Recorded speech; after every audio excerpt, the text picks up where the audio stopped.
presented by Signature Global Park. Independent floors for the independent you. Co-presented by Dr. Ortho Ayurvedic Oil and Capsule. जोड़ों के दर्द की बेजोड़ दवा. Co-powered by ਸੋ ਪੰਜਾਬ ਭਰ ਦੇ ਵਿੱਚ ਜਿਹੜੀਆਂ ਨੇ ਅੱਜ ਚੋਣਾਂ ਨੇ ਔਰ ਵੱਖ-ਵੱਖ ਥਾਵਾਂ ਦੇ ਉੱਪਰ ਪੋਲਿੰਗ ਹੋਈ ਹੈ ਸਵੇਰੇ 8 ਵਜੇ ਤੋਂ ਲੈ ਕੇ ਸ਼ਾਮ 6 ਵਜੇ ਤੱਕ ਔਰ ਸਿਰਫ 2 ਮਿੰਟ ਦਾ ਸਮਾਂ ਜਿਹੜਾ ਹੈਗਾ ਉਹ ਬਾਕੀ ਰਹਿ ਗਿਆ ਪੋਲਿੰਗ ਦੇ ਲਈ।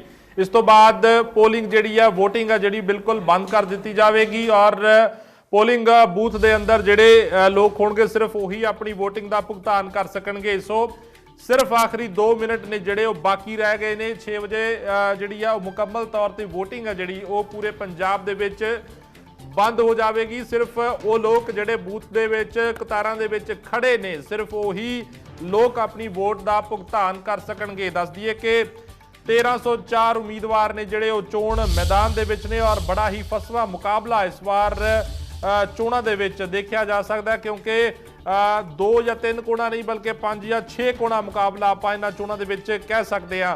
ਔਰ ਮੈਂ ਜ਼ਿਕਰ ਕਰਾਂ ਕੁਝ ਅੰਕੜਿਆਂ ਦਾ ਤਾਂ ਹਾਲੇ ਤੱਕ ਜੋ ਅੰਕੜੇ ਨਿਕਲੇ ਨੇ ਤਾਂ ਗਿੱਦੜਬਾਹਾ ਦੇ ਵਿੱਚ ਰਿਕਾਰਡ ਵੋਟਿੰਗ ਹੋਈ ਹੈ। ਤਕਰੀਬਨ 78% ਵੋਟਿੰਗ ਆ ਜਿਹੜੀ ਉਹ ਗਿੱਦੜਬਾਹਾ ਦੇ ਵਿੱਚ ਹੋਈ ਹੈ ਔਰ 5 ਵਜੇ ਤੱਕ ਦੇ ਜਿਹੜੇ ਵੋਟਿੰਗ ਟਰਨਆਊਟ ਅੰਕੜੇ ਨੇ ਹੈਗੇ ਨੇ ਉਹ ਤਕਰੀਬਨ 63-64% ਦੇ ਕਰੀਬ ਜਿਹੜੀ ਆ ਵੋਟਿੰਗ 5 ਵਜੇ ਤੱਕ ਹੋਈ ਹੈ ਔਰ ਜਲਦ ਹੀ ਜਿਹੜੇ ਨੇ ਤਾਜ਼ਾ ਅੰਕੜੇ ਉਹ ਵੀ ਤੁਹਾਡੇ ਨਾਲ 6 ਵਜੇ ਤੱਕ ਦੇ ਅੰਕੜੇ ਵੀ ਤੁਹਾਡੇ ਨਾਲ ਸ਼ੇਅਰ ਕੀਤੇ ਜਾਣਗੇ। ਸੋ ਆਖਰੀ 2 ਮਿੰਟ ਬਾਕੀ ਨੇ ਔਰ ਇਸ ਤੋਂ ਬਾਅਦ ਜਿਹੜਾ ਹੈਗਾ ਉਹ ਵੋਟਿੰਗ ਦੇ ਉੱਪਰ ਪੂਰਨ ਤਰੀਕੇ ਦੇ ਨਾਲ ਰੋਕ ਲੱਗ ਜਾਏਗੀ ਔਰ 6 ਵਜੇ ਤੱਕ ਦਾ ਹੀ ਸਮਾਂ ਸੀ ਵੋਟਿੰਗ ਦਾ। ਸਿਰਫ ਉਹੀ ਲੋਕ ਜਿਹੜੇ ਕਤਾਰਾਂ ਦੇ ਵਿੱਚ ਖੜੇ ਨੇ ਪੋਲਿੰਗ ਬੂਥ ਦੇ ਵਿੱਚ ਸਿਰਫ ਉਹੀ ਲੋਕ ਨੇ ਜਿਹੜੇ ਉਹ ਆਪਣੀ ਵੋਟ ਦਾ ਭੁਗਤਾਨ ਕਰ ਸਕਣਗੇ। ਸੋ ਆਖਰੀ 2 ਮਿੰਟ ਕਾਫੀ ਕ੍ਰੂਸ਼ੀਅਲ ਜਿਹੜਾ ਇਹ ਸਮਾਂ ਹੈਗਾ ਔਰ 6 ਵਜੇ ਤੱਕ ਸਿਰਫ ਜਿਹੜੀ ਉਹ ਵੋਟਿੰਗ ਹੋਏਗੀ। ਸੋ ਸ਼ਾਮ 6 ਵਜੇ ਤੱਕ ਦਾ ਜਿਹੜਾ ਇਹ ਸਮਾਂ ਹੈਗਾ।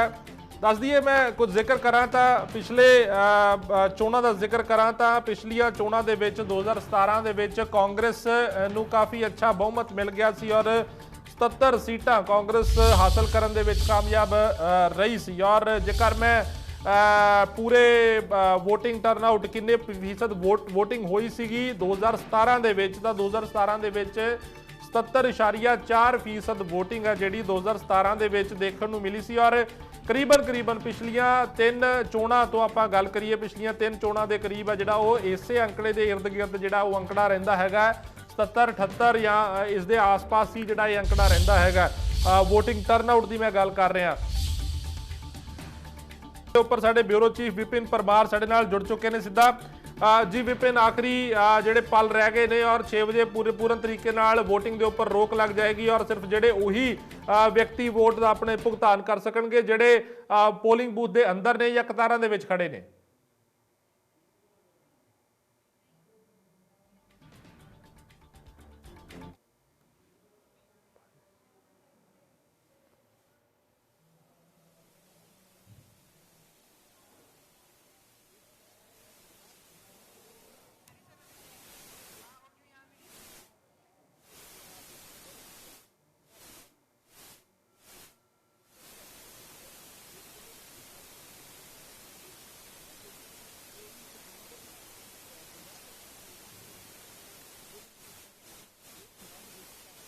विपिन मैं रोकना चाहूँगा कोई तकनीकी प्रॉब्लम करके जी आवाज़ थोड़ी मेरे तक नहीं पहुँच पा रही माफ़ करना मैं तुम्हें रोकना चाहूँगा। सो आखिरी ਜਿਹੜੇ ਨੇ ਪਲ ਰਹਿ ਗਏ ਨੇ 2022 ਦੀਆਂ ਵਿਧਾਨ ਸਭਾ ਚੋਣਾਂ ਨੇ ਜਿਹੜੀਆਂ ਉਹ ਮੁਕੰਮਲ ਪੰਜਾਬ ਦੀਆਂ ਹੋਣ ਜਾ ਰਹੀਆਂ ਨੇ ਔਰ 6 ਵਜੇ ਤੱਕ ਜਿਹੜਾ VOTING ਦਾ ਸਮਾਂ ਸੀ ਔਰ ਕੁਝ ਪਲਾਂ ਦਾ ਸਮਾਂ ਬਾਕੀ ਰਹਿ ਗਿਆ ਸਿਰਫ ਔਰ ਉਸ ਤੋਂ ਬਾਅਦ ਜਿਹੜੀ ਆ ਉਹ VOTING ਪ੍ਰਕਿਰਿਆ ਜਿਹੜੀ ਆ ਉਹ ਰੁਕ ਜਾਵੇਗੀ ਔਰ ਸਿਰਫ ਉਹੀ ਵਿਅਕਤੀ ਆਪਣੀ ਵੋਟ ਦਾ ਇਸਤੇਮਾਲ ਕਰ ਪਾਣਗੇ ਜਾਂ ਤਾਂ ਜਿਹੜੇ ਕਤਾਰਾਂ ਦੇ ਵਿੱਚ ਖੜੇ ਨੇ ਜਾਂ ਫਿਰ ਜਿਹੜੇ ਪੋਲਿੰਗ ਬੂਥ ਦੇ ਅੰਦਰ ਹੈਗੇ ਨੇ। ਮੈਂ ਜ਼ਿਕਰ ਕਰ ਰਿਹਾ ਸੀ ਅੰਕੜਿਆਂ ਦਾ ਕਿਉਂਕਿ ਅੰਕੜਿਆਂ ਦੀ ਗੇਮ ਹੈ ਜਿਹੜੀ ਉਹ ਬੜੀ ਇੰਟਰਸਟਿੰਗ ਹੁੰਦੀ ਹੈ ਕਿਸੇ ਵੀ ਚੋਣ ਦੇ ਵਿੱਚ। 2017 ਦੀ ਗੱਲ ਕਰੀਏ ਤਾਂ 2017 ਦੇ ਵਿੱਚ 77.4% ਜਿਹੜੀ ਆ ਉਹ VOTING ਹੋਈ ਸੀ ਪਰ ਦੇਖਿਆ ਜਾਵੇ ਤਾਂ ਇਸ ਵਾਰ ਜਿਹੜੀ VOTING ਹੈਗੀ ਆ ਉਹ ਕਰੀਬਨ ਜਿਹੜੀ ਆ ਉਹ 64-65% ਦੇ ਕਰੀਬ ਜਿਹੜੀ 5 ਵਜੇ ਤੱਕ ਦੇਖੀ ਜਾ ਰਹੀ ਸੀ 63-64% ਦੇ ਕਰੀਬ ਦੇਖੀ ਜਾ ਰਹੀ ਸੀ। ਔਰ ਇੰਟਰਸਟਿੰਗ ਹੋਏਗਾ ਹੁਣ ਜਿਹੜਾ ਅੰਕੜਾ ਨਵਾਂ ਆਏਗਾ ਕੁਝ ਪਲਾਂ ਦੇ ਵਿੱਚ ਕਿ 6 ਵਜੇ ਤੱਕ ਕਿੰਨੇ ਫੀਸਦ ਵੋਟ ਹੈ ਜਿਹੜੀ ਉਹ ਭੁਗਤਾਈ ਜਾਂਦੀ ਹੈ। ਸੋ ਖੈਰ ਦੇਖਿਆ ਜਾਵੇ ਤਾਂ ਪਿਛਲੀ ਵਾਰ 70.4 ਸੀਗੀ, ਔਰ ਜੇਕਰ ਹੁਣ ਪਾਰਟੀ ਵਾਈਜ਼ ਗੱਲ ਕੀਤੀ ਜਾਵੇ, ਜਿਵੇਂ ਕਿ ਕਿਹੜੀ ਪਾਰਟੀ ਦਾ ਕਿੰਨਾ ਪਰਸੈਂਟ ਵੋਟ ਸ਼ੇਅਰ ਸੀਗਾ, ਉਹ ਵੀ ਮੈਂ ਤੁਹਾਡੇ ਨਾਲ ਸਾਂਝਾ ਕਰਨਾ ਚਾਹਾਂਗਾ। ਜਿਵੇਂ ਕਿ ਕਾਂਗਰਸ ਦੇ ਵੋਟ ਸ਼ੇਅਰ ਦੀ ਗੱਲ ਕੀਤੀ ਜਾਵੇ ਤਾਂ ਕਾਂਗਰਸ ਦਾ 38.5% ਵੋਟ ਸ਼ੇਅਰ ਸੀ 2017 ਦੇ ਵਿੱਚ, ਔਰ ਜੋ ਕਿ 2012 ਦੇ ਮੁਕਾਬਲੇ ਥੋੜਾ ਜਿਹਾ ਘੱਟ ਜ਼ਰੂਰ ਹੈਗਾ, ਕਿਉਂਕਿ ਜੇਕਰ 2012 ਦੀ ਗੱਲ ਕਰੀਏ ਤਾਂ ਤਕਰੀਬਨ ਜੋ 40% ਵੋਟ ਜੀ।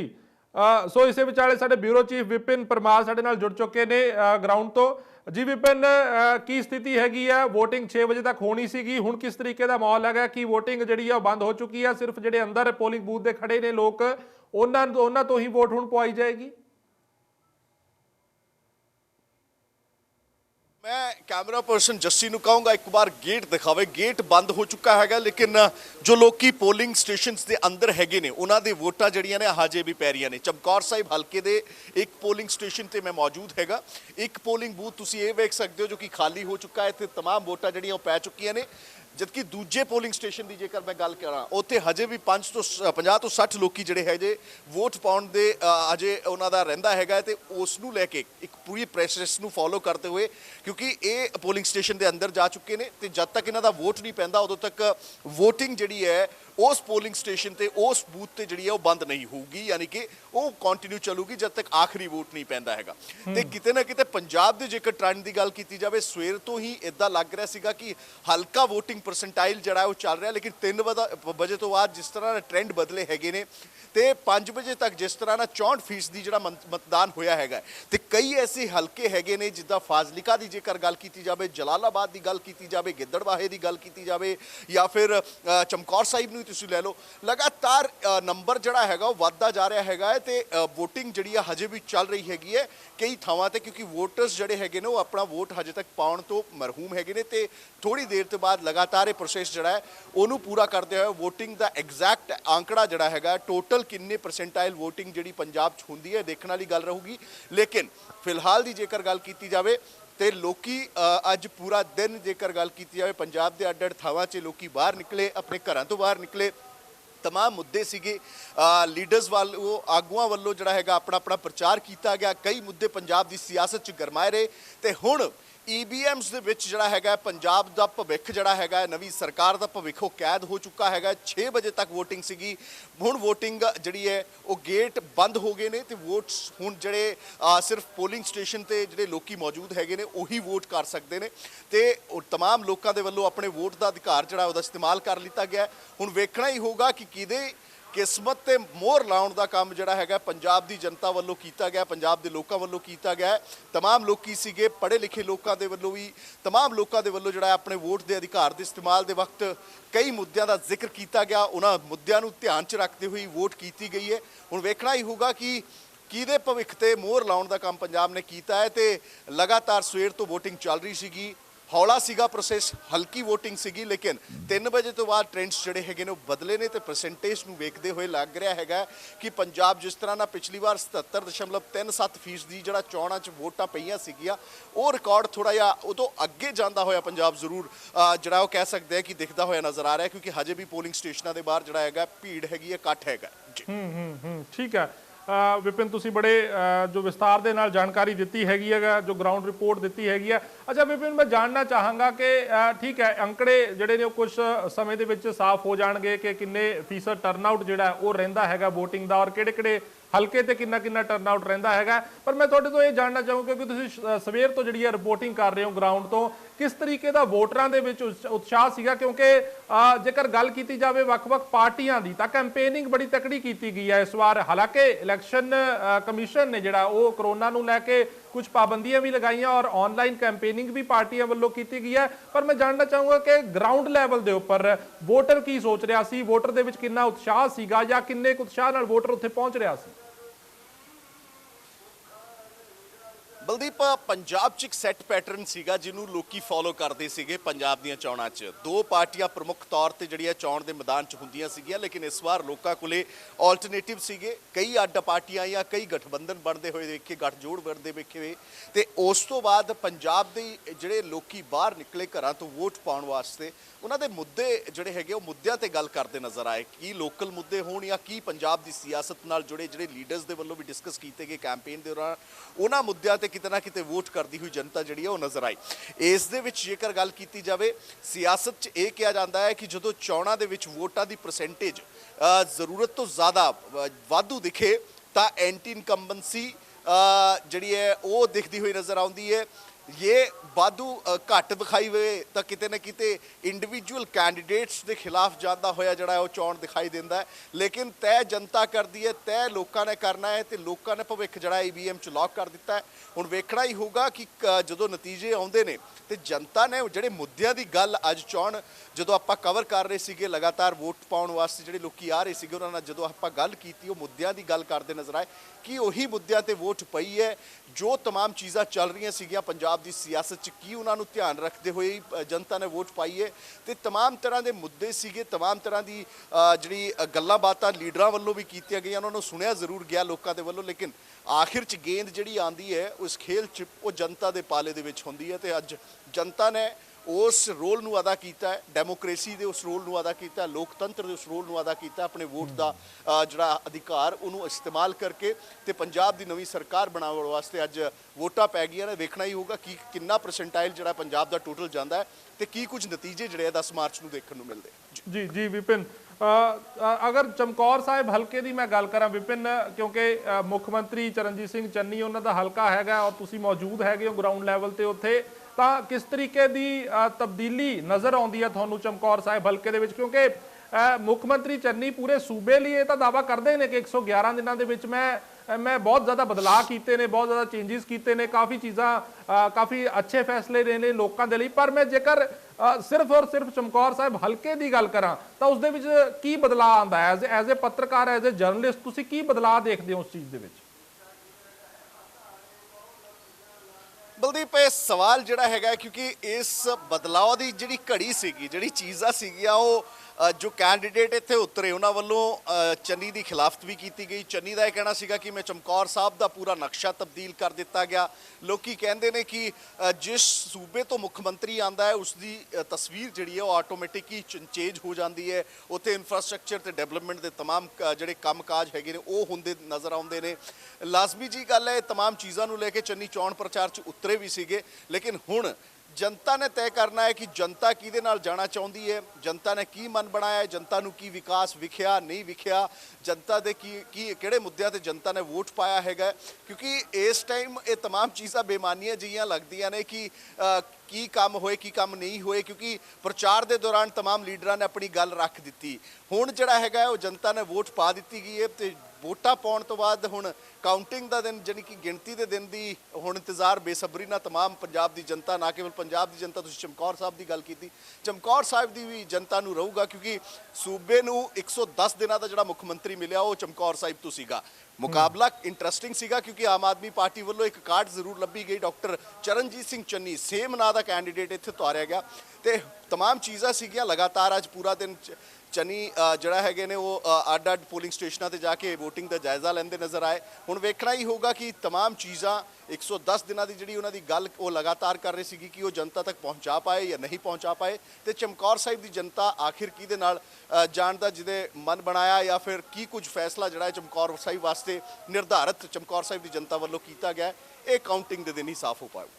ਠੀਕ ਹੈ ਵਿਪਿਨ, ਅੰਕੜਿਆਂ ਦੀ ਅਗਰ ਗੱਲ ਕੀਤੀ ਜਾਵੇ, ਕਿਉਂਕਿ ਮੈਂ ਅਗਰ 2017 ਦੇ ਚੋਣ ਅੰਕੜਿਆਂ ਦੀ ਗੱਲ ਕਰਾਂ ਤਾਂ ਬੀਜੇਪੀ ਉਸ ਵੇਲੇ ਜਿਹੜੀ ਸੀ ਸ਼੍ਰੋਮਣੀ ਅਕਾਲੀ ਦਲ ਦੇ ਨਾਲ ਭਾਈਵਾਲ ਪਾਰਟੀ ਸੀ, ਔਰ ਜੇਕਰ 2017 ਦੀ ਗੱਲ ਕੀਤੀ ਜਾਵੇ ਤਾਂ 2017 ਦੇ ਵਿੱਚ ਬੀਜੇਪੀ ਨੂੰ 5.4% ਜਿਹੜਾ ਵੋਟ ਸ਼ੇਅਰ ਜਿਹੜਾ ਉਹਨਾਂ ਦਾ ਬਣਦਾ ਹੈਗਾ, ਜੋ ਕਿ 2012 ਦੇ ਵਿੱਚ 7.2 ਸੀ। ਇਸ ਵਾਰ ਬੀਜੇਪੀ, ਮੇਰਾ ਸਵਾਲ ਇਹ ਹੈ ਕਿ ਇਸ ਵਾਰ ਬੀਜੇਪੀ ਜੋ ਹੈ ਸ਼੍ਰੋਮਣੀ ਅਕਾਲੀ ਦਲ ਤੋਂ ਵੱਖ ਹੋ ਕੇ ਲੜ ਰਹੀ ਹੈ ਔਰ ਜ਼ਿਆਦਾ ਸੀਟਾਂ ਤੇ ਲੜ ਰਹੀ ਹੈ। 67 ਸੀਟਾਂ ਦੇ ਉੱਪਰ ਬੀਜੇਪੀ ਜਿਹੜੀ ਹੈ ਪੰਜਾਬ ਦੇ ਵਿੱਚ ਚੋਣ ਲੜ ਰਹੀ ਹੈ, ਪੰਜਾਬ ਲੋਕ ਕਾਂਗਰਸ ਔਰ ਸੰਯੁਕਤ ਅਕਾਲੀ ਦਲ ਦੇ ਅਲਾਇੰਸ ਦੇ ਨਾਲ। ਕੀ ਲੱਗਦਾ ਕਿ ਇਸ ਵਾਰ ਵੋਟ ਪਰਸੈਂਟੇਜ ਜਿਹੜਾ ਬੀਜੇਪੀ ਦਾ ਉਹ ਗ੍ਰਾਫ ਹੈ ਜਿਹੜਾ ਅਪ ਜਾਏਗਾ?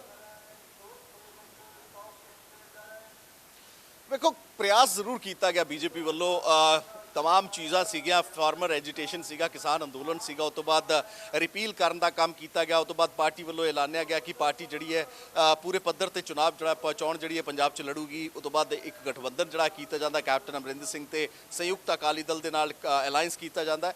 तो बलदीप आंसर उही है कि हुण तमाम चीज़ां जड़ियां ने हो चुकियां ने, अपनी अपनी गल पार्टियां वालों रख दी गई है। तुहाडा वोट परसेंटाइल की सीगा की नहीं सीगा, हुण ओह पुराणियां गल्लां ने। ते हुण क्योंकि भविख की गल हो रही हैगी है, तो भविख च की तुसी जनता की उस उहदे दिल नाल तुसी कनैक्ट कर पाए, कि अपने मुद्दे उन्हां तक पहुँचा पाए, ये तमाम चीज़ों के आंसर तमाम लोगों को, ना केवल मैनू थोनू बल्कि पंजाब की जनता को हुण आउण वाली 10 मार्च को ही पता लगणगे। बिल्कुल बिल्कुल बिल्कुल। सो गलबात करिए, बड़ा बड़ा अच्छा तुसी वेरवा दिता है विपिन जिहड़ा। सो बहुत बहुत धन्यवाद तुहाडा जानकारी देण दे लई। सो मोहाली तो साडे नाल साडे पत्रकार ऋषि राही भी जुड़ चुके ने। जी ऋषि, जानना चाहांगे किस तरीके का माहौल इस वेले मोहाली दे विच पोलिंग स्टेशनां ते हैगा, क्योंकि जिहड़ा 6 बजे तक दा समा रखा गया सी वोटिंग दा, और 6 जिहड़े ने वज चुके ने, समा उपर हो चुके, तो किस तरीके का माहौल हैगा? क्योंकि जो जानकारी हैगी है कि जिहड़े अंदर सिर्फ वोटर्स होणगे उन्हां नूं ही वोट जो करन दा अधिकार होएगा।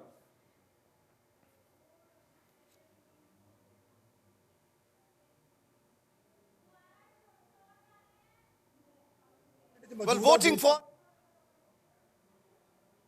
has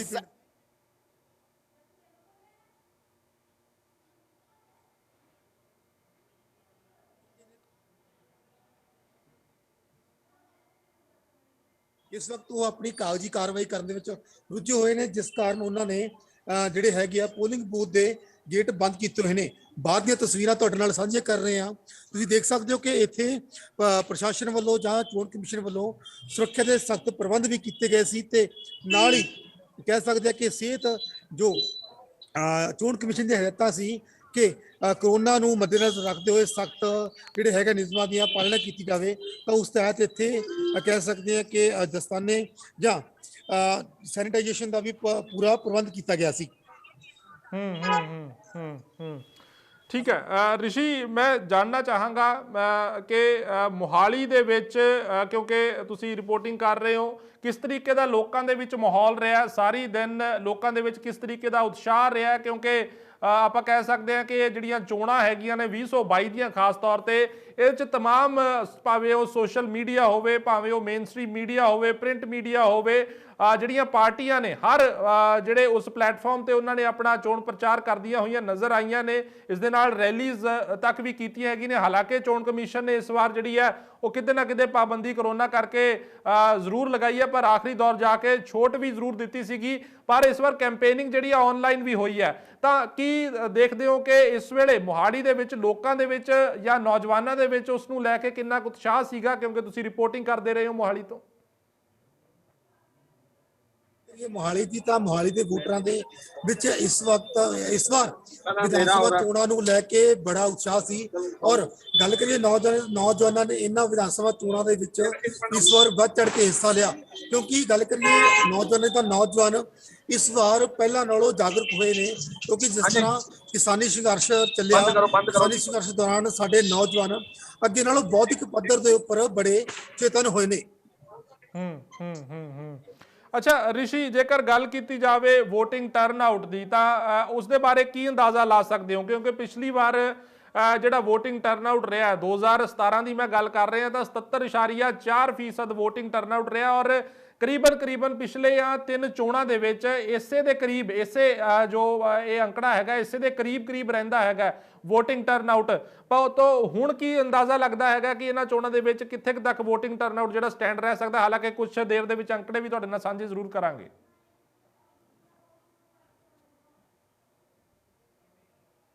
आवाज में प्रॉपर नहीं सुन पा रहा जी।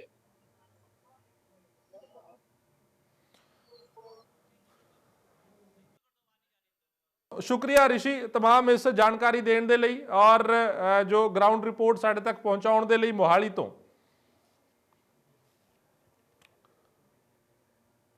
ਸੋ ਪੰਜਾਬ ਦੇ ਵਿੱਚ ਅੱਜ ਚੋਣਾਂ ਔਰ ਸਵੇਰੇ 8 ਵਜੇ ਤੋਂ VOTING ਸ਼ੁਰੂ ਹੁੰਦੀ ਹੈ, ਸ਼ਾਮ ਦੇ 6 ਵਜੇ ਤੱਕ ਜਿਹੜੀ ਹੈ ਉਹ VOTING ਹੋਣੀ ਹੁੰਦੀ ਹੈ ਔਰ 6 ਵਜੇ ਤੋਂ ਜਿਹੜਾ ਉੱਪਰ ਟਾਈਮ ਹੋ ਚੁੱਕਿਆ ਔਰ ਇਸ ਵੇਲੇ ਜਿਹੜੇ ਸਿਰਫ ਲੋਕ ਬੂਥ ਦੇ ਅੰਦਰ ਹੈਗੇ ਨੇ ਉਹੀ ਵੋਟ ਆਪਣੀ ਭੁਗਤਾ ਸਕਦੇ ਨੇ। ਇਸ ਤੋਂ ਇਲਾਵਾ ਹੋਰ ਕਿਸੇ ਨਵੇਂ ਸ਼ਖਸ ਦੀ ਐਂਟਰੀ ਜਿਹੜੀ ਆ ਉੱਥੇ ਨਹੀਂ ਹੋ ਪਾਏਗੀ ਹੁਣ। ਔਰ ਅੰਕੜਾ ਜਿਹੜਾ VOTING ਦਾ ਅੰਕੜਾ ਹੈਗਾ ਜਿਹੜਾ ਉਹ 5 ਵਜੇ ਤੱਕ ਉਹ ਤਕਰੀਬਨ 64% ਦੇ ਕਰੀਬ ਜਿਹੜਾ VOTING ਦਾ ਅੰਕੜਾ ਰਿਹਾ ਹੈਗਾ। ਔਰ 5 ਵਜੇ ਤੱਕ ਦੀ ਜੇਕਰ ਗੱਲ ਕੀਤੀ ਜਾਵੇ ਤਾਂ ਉਸ ਦੇ ਵਿੱਚ ਗਿੱਦੜਬਾਹਾ ਸਭ ਤੋਂ ਜ਼ਿਆਦਾ VOTING ਅਗਰ ਕਿਤੇ ਹੋਈ ਹੈ ਤਾਂ ਗਿੱਦੜਬਾਹਾ ਦੇ ਵਿੱਚ ਹੋਈ ਹੈ। ਤਕਰੀਬਨ ਜਿਹੜੀ ਹੈ 78% VOTING ਆ ਜਿਹੜੀ ਉਹ ਗਿੱਦੜਬਾਹਾ ਦੇ ਵਿੱਚ ਦਰਜ ਕੀਤੀ ਗਈ ਹੈ। 5 ਵਜੇ ਤੱਕ ਦਾ ਮੈਂ ਅੰਕੜਾ ਤੁਹਾਡੇ ਤੱਕ ਪਹੁੰਚਾ ਰਿਹਾ। ਇਸ ਦੇ ਨਾਲ ਹੀ ਕਾਫੀ ਹੌਟ ਸੀਟਾਂ ਵੀ ਬਣੀਆਂ ਰਹੀਆਂ ਨੇ ਇਸ ਪੂਰੀ ਚੋਣ ਦੇ ਵਿੱਚ।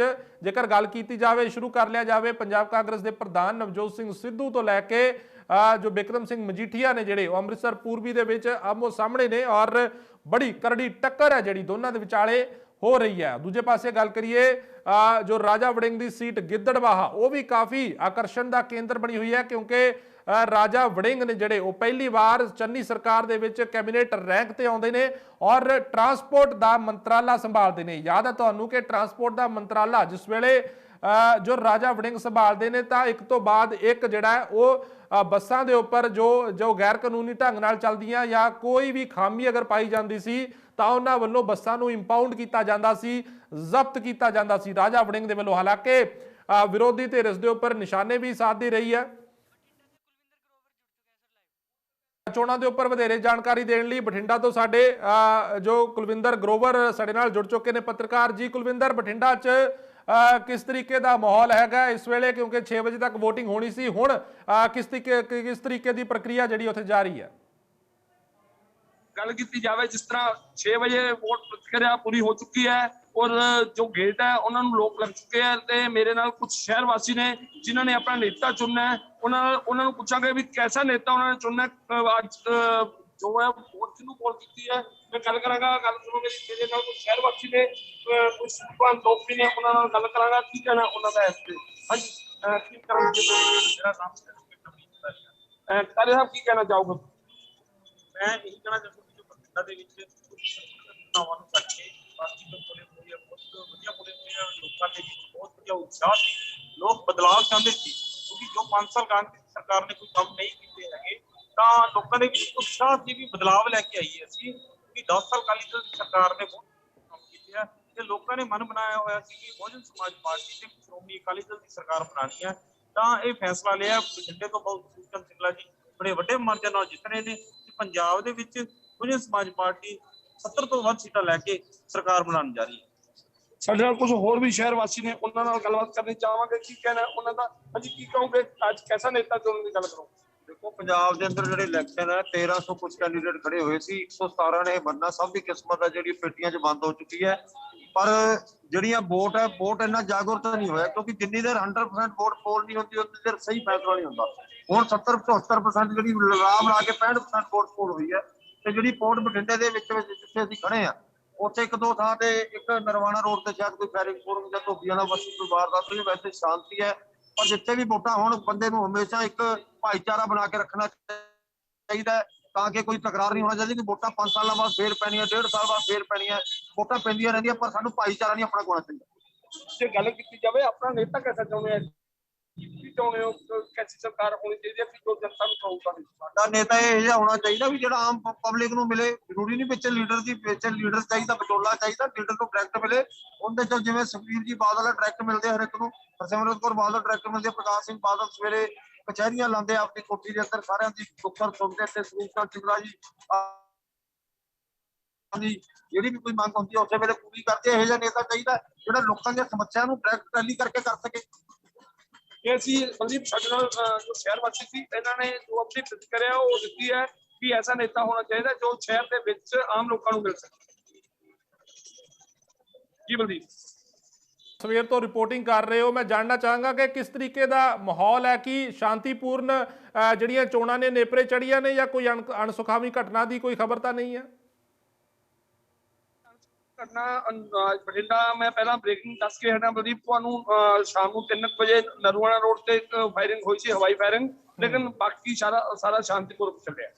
ਜੀ ਬਲਦੀਪ, ਅੱਛਾ, ਕਿੰਨੀ ਫਸਵੀਂ ਟੱਕਰ ਕੁਲਵਿੰਦਰ ਦੇਖਦੇ ਹੋ ਇਸ ਖਾਸ ਤੌਰ ਤੇ ਬਠਿੰਡੇ ਦੀ ਸੀਟ ਦੇ ਉੱਪਰ ਕਿੰਨੀ ਕੁ ਫਸਵੀਂ ਟੱਕਰ ਜਿਹੜੀ ਹੈ ਉਹ ਦੇਖਣ ਨੂੰ ਮਿਲ ਰਹੀ ਹੈ? ਕਿਉਂਕਿ ਲਗਾਤਾਰ ਜਿਹੜੀ ਆਪਾਂ ਗੱਲ ਕਰੀਏ ਪਿਛਲੀਆਂ ਚੋਣਾਂ ਦੀ ਤਾਂ ਉੱਥੇ ਸਾਫ਼ ਹੁੰਦਾ ਸੀ ਕਿ 2 ਪਾਰਟੀਆਂ ਹੁੰਦੀਆਂ ਸੀ। 2017 ਦੇ ਵਿੱਚ 3 ਪਾਰਟੀਆਂ ਜਿਹੜੀਆਂ ਨੇ ਬਣ ਗਈਆਂ ਔਰ ਹੁਣ 2022 ਦੇ ਵਿੱਚ ਕਰੀਬਨ 5-6 ਪਾਰਟੀਆਂ ਨੇ ਜਿਹੜੀਆਂ ਉਹ ਚੋਣ ਮੈਦਾਨ ਦੇ ਵਿੱਚ ਨੇ। ਕਿੰਨੀ ਕੁ ਤਕੜੀ ਫਾਈਟ ਆਪਸ ਦੇ ਵਿੱਚ ਦੇਖਣ ਨੂੰ ਮਿਲ ਰਹੀ ਹੈ?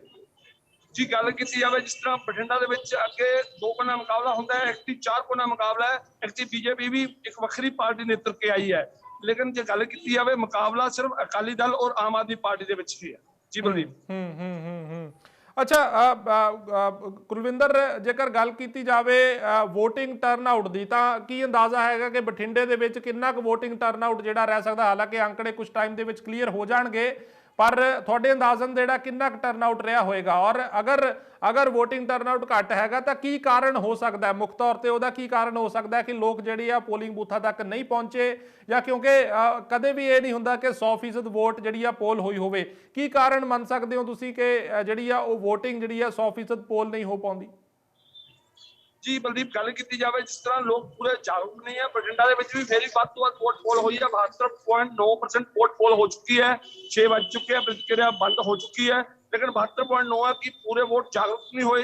ਕੁਝ ਲੋਕਾਂ ਦੀ ਵੋਟ ਬੰਦ ਹੋ ਰਹਿ ਜਾਂਦੀ ਹੈ ਤਾਂ ਕੁਝ ਬਜ਼ੁਰਗ ਖੁਦ ਆਉਂਦੇ ਨਹੀਂ ਗਏ ਵੋਟ ਆਪਣੀ ਵੋਟ ਦਾ ਹੱਕ ਅਦਾ ਕਰਨ, ਤਾਂ ਕਰਕੇ 72.9 ਹੀ ਰਹਿ ਚੁੱਕੀ। ਅੱਛਾ ਕੁਲਵਿੰਦਰ, ਕਿਸੇ ਸਿਆਸੀ ਆਗੂ ਦੇ ਨਾਲ ਕੋਈ ਗੱਲਬਾਤ, ਕੋਈ ਰਾਬਤਾ ਹੋ ਸਕਿਆ? ਕਿਸੇ ਬਠਿੰਡੇ ਦੇ ਵਿੱਚ ਜਿਹੜੇ ਲੋਕਲ ਆਗੂ ਨੇ ਉਹਨਾਂ ਦੇ ਨਾਲ ਕੋਈ ਗੱਲਬਾਤ ਹੈ? ਕਿਉਂਕਿ ਜਿਹੜਾ ਉਹ ਚੋਣ ਕਮਿਸ਼ਨ ਦੇ ਵੱਲੋਂ 48 ਘੰਟਿਆਂ ਦੀ ਜਿਹੜੀ ਰੋਕ ਲਗਾਈ ਗਈ ਸੀ ਕਿਸੇ ਵੀ ਸਿਆਸੀ ਆਗੂ ਨੂੰ ਬਿਆਨਬਾਜ਼ੀ ਕਰਨ ਤੋਂ ਜਿਹੜਾ ਕਿ ਚੋਣ ਜ਼ਾਬਤੇ ਨੂੰ ਪ੍ਰਭਾਵਿਤ ਕਰੇ, ਕਿਉਂਕਿ ਹੁਣ 6 ਵੱਜ ਚੁੱਕੇ ਨੇ, 48 ਘੰਟਿਆਂ ਦਾ ਟਾਈਮ ਸਮਾਪਤ ਹੋ ਚੁੱਕਿਆ ਹੈ, ਤਾਂ ਕਿਸੇ ਸਿਆਸੀ ਆਗੂ ਨਾਲ ਕੋਈ ਗੱਲਬਾਤ ਜਾਂ ਕੋਈ ਰਾਬਤਾ ਹੋਇਆ ਹੋਵੇ? ਜੀ ਬਲਦੀਪ, ਮੇਰੇ ਨਾਲ ਕੁਝ ਜੋ ਕਾਂਗਰਸੀ ਆਗੂ ਹੈ ਉਹ ਕੋਲ ਖੜੇ ਨੇ ਮੇਰੇ, ਮੈਂ ਉਹਨਾਂ ਨਾਲ ਗੱਲਬਾਤ ਕਰਾਂਗਾ, ਉਹਨਾਂ ਦੇ ਪ੍ਰਤੀਕਿਰਿਆ ਸੁਣਾਂਗਾ ਕੀ ਕਹਿਣਾ ਉਹਨਾਂ ਦਾ। ਇਹ ਕਾਂਗਰਸ ਦੇ ਨੌਜਵਾਨ ਯੂਥ ਦੇ ਆਗੂ ਨੇ, ਐਡਵੋਕੇਟ ਵੀ ਨੇ, ਇਹਨਾਂ ਦੀ ਪ੍ਰਤੀਕਿਰਿਆ ਸੁਣਾਂਗਾ ਕੀ ਕਹਿਣਾ ਇਹਨਾਂ ਦਾ। ਦੇਖੋ ਜੀ, ਪਹਿਲਾਂ ਤਾਂ ਸਤਿ ਸ੍ਰੀ ਅਕਾਲ ਤੁਹਾਡੇ ਚੈਨਲ ਨੂੰ ਦੇਖਣ ਵਾਲੇ ਸਾਰੇ ਸਰੋਤਿਆਂ ਨੂੰ। ਜੋ ਇਸ ਵਾਰ ਮੈਂ ਆਪਦੀ ਲਾਈਫ 'ਚ ਵੋਟਿੰਗ ਦੇਖੀ ਹੈ, ਜਦੋਂ ਦੀ ਮੈਂ ਸੁਰਤ ਸੰਭਾਲੀ ਹੈ, ਪਹਿਲੀ ਵਾਰ ਇੰਨੀ ਸ਼ਾਂਤੀਪ੍ਰਿय ਵੋਟਿੰਗ ਹੋਈ ਹੈ। ਕਿਸੇ ਤਰ੍ਹਾਂ ਦੀ ਵੀ ਕੋਈ ਜਿਹੜੀ ਹੈਗੀ ਹੈ ਅਨਸਕਾਮੀ ਘਟਨਾ ਨਹੀਂ ਹੋਈ। ਇਸ ਗੱਲ ਵਾਸਤੇ ਜਿਹੜਾ ਮੈਂ ਪ੍ਰਸ਼ਾਸਨ ਦਾ ਧੰਨਵਾਦ ਵੀ ਕਰਦਾ ਹਾਂ। ਪ੍ਰਸ਼ਾਸਨ ਨੇ ਜਿਹੜਾ ਹੈਗਾ ਕੜੀ ਨਜ਼ਰ ਰੱਖੀ।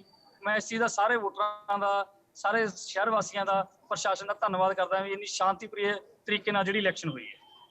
ਜੀ ਸਿੰਗਲਾ ਸਾਹਿਬ, ਗੱਲ ਕੀਤੀ ਜਾਵੇ ਜਿਸ ਤਰ੍ਹਾਂ ਅੱਗੇ ਹਰ ਗੇੜੇ ਕੋਈ ਨਾ ਕੋਈ, ਬਠਿੰਡਾ ਇੱਕ ਹੋਰ ਸਿਟੀ ਹੈ, ਬਠਿੰਡੇ 'ਚ ਹਰ ਗੇੜੇ ਕੋਈ ਨਾ ਕੋਈ ਘਟਨਾ ਵਾਪਰਦੀ ਹੈ। ਐਕਟੀ ਖਾਲੀ ਨਰੂਆਣਾ ਰੋਡ ਤੇ ਹੀ ਮਾਮੂਲੀ ਜਿਹੀ ਘਟਨਾ ਵਾਪਰੀ ਹੈ, ਉਹਦੇ ਬਾਰੇ ਕੀ ਕਹਿਣਾ ਚਾਹੋਗੇ? ਦੇਖੋ ਜੀ, ਇਸ ਗੱਲ ਦੀ ਜਿਹੜਾ ਸ਼੍ਰੇਅ ਹੈ ਉਹ ਮੈਥੋਂ ਬਠਿੰਡਾ ਦੇ ਜਿਹੜੇ ਐਸਐਸਪੀ ਸਾਹਿਬ ਹੈ ਤੇ ਡੀਸੀ ਸਾਹਿਬ ਉਹਨਾਂ ਨੂੰ ਜਾਂਦਾ ਹੈ, ਕਿਉਂਕਿ ਉਹਨਾਂ ਨੇ ਜਿਹੜੀ ਸਥਿਤੀ ਸੀ ਇਸ ਤਰੀਕੇ ਨਾਲ ਕੰਟਰੋਲ ਕੀਤੀ ਹੋਈ ਸੀ। ਹਰ ਚੱਪੇ ਤੇ ਪੁਲਿਸ ਦਾ ਪਹਿਰਾ, ਮਤਲਬ ਜਿਹੜੇ ਆ ਦੂਜੀਆਂ ਫੋਰਸਸ ਸਾਰੀਆਂ ਆਈਆਂ ਹੋਈਆਂ ਸੀ, ਆਰਮਡ ਫੋਰਸਸ, ਉਹਨਾਂ ਨੇ ਬੜਾ ਚੱਪੇ ਤੇ ਨਿਗਰਾਨੀ ਕੀਤੀ। ਸੋ ਠੀਕ ਹੈ ਕੁਲਵਿੰਦਰ, ਸ਼ੁਕਰੀਆ ਤਮਾਮ ਇਸ ਜਾਣਕਾਰੀ ਦੇ ਲਈ ਜੋ ਤੁਸੀਂ ਬਠਿੰਡਾ ਤੋਂ ਗਰਾਊਂਡ ਜ਼ੀਰੋ ਤੋਂ ਜਿਹੜੀ ਹੈਗੀ ਆ ਰਿਪੋਰਟ ਦਿੱਤੀ ਹੈ, ਔਰ ਤਕਰੀਬਨ ਸ਼ਾਂਤੀਪੂਰਨ ਤਰੀਕੇ ਦੇ ਨਾਲ ਜਿਹੜੀ ਬਠਿੰਡੇ ਦੇ ਵਿੱਚ ਵੋਟ ਵੀ ਭੁਗਤੀ ਹੈਗੀ ਆ। ਸੋ ਇਸ ਦੇ ਨਾਲ ਹੀ ਸਾਡੇ ਨਾਲ ਅੰਮ੍ਰਿਤਸਰ ਤੋਂ ਜਸਬੀਰ ਸਿੰਘ ਸਾਡੇ ਪੱਤਰਕਾਰ ਜੁੜ ਚੁੱਕੇ ਨੇ। ਜੀ ਜਸਬੀਰ, ਅੰਮ੍ਰਿਤਸਰ ਦਾ ਅਗਰ ਹਾਲ ਜਾਣੀਏ ਤਾਂ ਕਿਸ ਤਰੀਕੇ ਦਾ ਮਾਹੌਲ ਅੰਮ੍ਰਿਤਸਰ ਦੇ ਵਿੱਚ ਹੈਗਾ? 6 ਵਜੇ ਤੱਕ ਪੋਲਿੰਗ ਹੋਣੀ ਸੀ ਔਰ 6 ਤੋਂ ਉੱਪਰ ਸਮਾਂ ਹੋ ਚੁੱਕਿਆ। ਹੁਣ ਕਿਸ ਤਰੀਕੇ ਦਾ ਪੋਲਿੰਗ ਬੂਥਾਂ ਦੇ ਉੱਪਰ ਮਾਹੌਲ ਹੈਗਾ ਔਰ ਹਲਚਲ ਕਿਸ ਤਰੀਕੇ ਦੀ ਦੇਖੀ ਜਾ ਸਕਦੀ ਹੈ ਸ਼ਹਿਰ ਦੇ ਵਿੱਚ?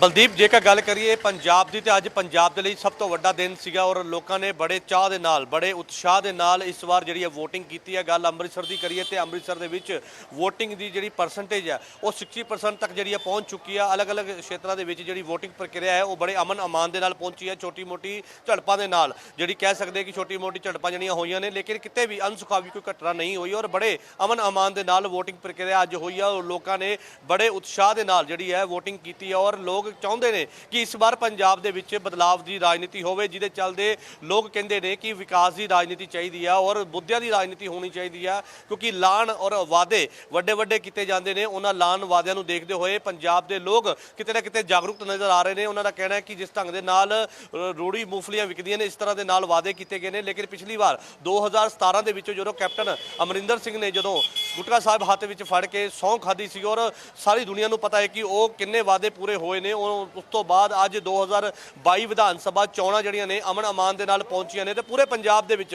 ਕਹਿ ਸਕਦੇ ਆ ਕਿ ਬੜੀ ਸੁਖਨ ਕੋਈ ਖਬਰ ਐਸੇ ਦੀ ਕੋਈ ਵਾਰਦਾਤ ਨਹੀਂ ਹੋਈ ਔਰ ਬੜੇ ਅਮਨ ਅਮਾਨ ਦੇ ਨਾਲ ਚੋਣਾਂ ਜਿਹੜੀਆਂ ਨੇਪਰੇ ਚੜੀਆਂ ਨੇ ਔਰ ਕਈ ਸਿਆਸੀ ਲੀਡਰ ਲਗਾਤਾਰ ਲੋਕਾਂ ਨੂੰ ਇਹ ਅਪੀਲ ਕਰਦੇ ਹੋਏ ਨਜ਼ਰ ਆ ਰਹੇ ਕਿ ਇਸ ਵਾਰ ਵੋਟਿੰਗ ਜਿਹੜੀ ਹੈ ਉਹ ਹੋਣੀ ਚਾਹੀਦੀ ਹੈ, ਕਿਉਂਕਿ ਕੁਝ ਲੋਕ ਘਰਾਂ 'ਚ ਬੈਠਦੇ ਨੇ ਤੇ ਇਹ ਸੋਚਦੇ ਨੇ ਕਿ ਸਾਡੀ ਵੋਟ ਕਰਨ ਦੇ ਨਾਲ ਆਮ ਕੀ ਫਰਕ ਪਏਗਾ, ਪਰ ਉਹ ਲੋਕ ਬਾਅਦ ਵਿੱਚ ਇਹ ਕਹਿੰਦੇ ਨੇ ਕਿ ਇਹ ਸਰਕਾਰ ਚੰਗੀ ਨਹੀਂ ਹੈ, ਇਹ ਸਰਕਾਰ ਮਾੜੀ ਹੈ। ਪਰ ਜਦੋਂ ਅਸੀਂ ਵੋਟਿੰਗ ਹੀ ਨਹੀਂ ਕਰਦੇ ਤੇ ਫਿਰ ਸਾਨੂੰ ਹੱਕ ਨਹੀਂ ਹੈ ਕਿ ਕਿਸੇ ਤੇ ਅਸੀਂ ਬਲੇਮ ਲਗਾਈਏ, ਜਿਹਦੇ ਚੱਲਦੇ ਜਿਹੜੇ ਸਿਆਸੀ ਆਗੂ ਨੇ, ਸਿਆਸੀ ਧਿਰਾਂ ਨੇ ਲਗਾਤਾਰ ਲੋਕਾਂ ਨੂੰ ਅਪੀਲ ਕਰਦੇ ਨੇ ਕਿ ਲੋਕ ਵੱਧ ਚੜ ਕੇ ਜਿਹੜੀ ਹੈ ਵੋਟਿੰਗ ਕਰਨ। ਤੇ ਅੱਜ ਉਹ ਦਿਨ ਜਿਹੜਾ ਪੰਜਾਬ ਦੇ ਲਈ ਇੱਕ ਵੱਡਾ ਦਿਨ ਮੰਨਿਆ ਜਾ ਰਿਹਾ ਔਰ ਵੱਖ-ਵੱਖ ਸ਼ਹਿਰਾਂ ਦੇ ਵਿੱਚ ਜਿਹੜੀ ਅੱਜ ਵੋਟਿੰਗ ਪ੍ਰਕਿਰਿਆ ਹੋਈ ਹੈ ਔਰ ਬੜੀ ਅਮਨ ਅਮਾਨ ਦੇ ਨਾਲ ਹੋਈ ਹੈ ਔਰ ਲੋਕਾਂ ਨੇ ਬੜੇ ਉਤਸ਼ਾਹ ਦੇ ਨਾਲ ਵੋਟਿੰਗ ਕੀਤੀ ਹੈ ਔਰ ਅੱਜ ਕੋਵਿਡ ਪ੍ਰੋਟੋਕੋਲ ਦੇ ਤਹਿਤ ਜਿਹੜੀ ਹੈ ਵੋਟਿੰਗ ਕੀਤੀ ਗਈ ਹੈ, ਜਿਸ ਢੰਗ ਦੇ ਨਾਲ ਪ੍ਰਬੰਧ ਜਿਹੜੇ ਕੀਤੇ ਗਏ ਸੀਗੇ ਔਰ ਚੋਣ ਕਮਿਸ਼ਨ ਦੀ ਹਦਾਇਤਾਂ ਹੇਠ ਜਿਹੜੇ ਨੇ ਅੱਜ ਚੁਣਾਵ ਜਿਹੜੇ ਨੇ ਸੰਪੰਨ ਕਰਵਾਏ ਗਏ ਨੇ। ਵੱਖ-ਵੱਖ ਜਿੱਥੇ ਪੋਲਿੰਗ ਬੂਥ ਬਣਾਏ ਗਏ ਸੀਗੇ ਉੱਥੇ ਕਈ ਚੀਜ਼ਾਂ ਦਾ ਧਿਆਨ ਰੱਖਿਆ ਗਿਆ ਸੀ, ਜਿਹੜੀਆਂ ਹਦਾਇਤਾਂ